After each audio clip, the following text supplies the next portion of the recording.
Hello everyone, good day.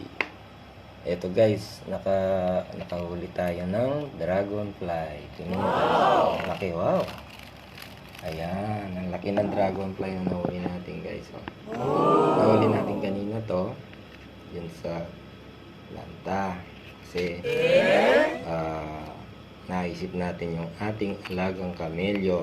Oh no! Ayan, ito yung dragonfly. Ayan guys, ang ganda ng dragonfly. Ngayon guys, titignan natin kung lalaban sila. Kaya ay kung anong gagawin sa atin ng ating chameleon. Okay? Dude, So, crap! ayan yung ating chameleon. Pabaka. Dragonfly.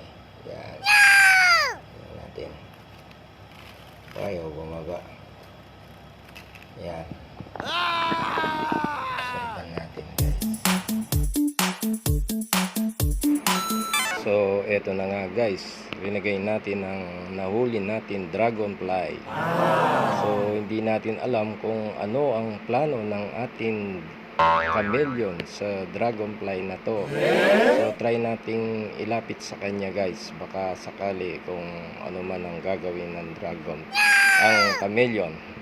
Alam nyo guys, ito parang mukhang takot ang ating chameleon guys. Oh, come on! Kasi sabi niya, ano yan? Ang laki-laki, sabi niya. Oh no! Kaya hindi natin alam guys. Ayan o, natatakot siya. Umakyat tuloy siya. So, subaybayan natin guys ha. Kasi ang first round nito guys ay hindi natin alam kung ano ang gagawin niya. So, subaybayan natin guys. So, medyo lapit natin para makita natin. Alam niyo, ang sabi niya guys, takot daw siya o nahihiya siya. Kasi tinitignan niya pa tayo. Tingnan niyo yung dragonfly. Lipat lang ng lipad, oh. Sige guys. So, tingnan natin sa susunod kong mga video kung ano ang mangyayari dito sa paghaharap ng dragonfly at ng ating chameleon. Okay guys?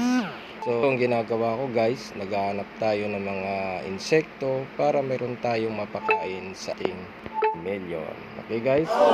So, muli, maraming salamat sa inyo at sa susunod na video ay makikita natin kung ano ang gagawin ng chameleon sa ating nahuling dragonfly. Okay guys, thank you for watching. Bye bye.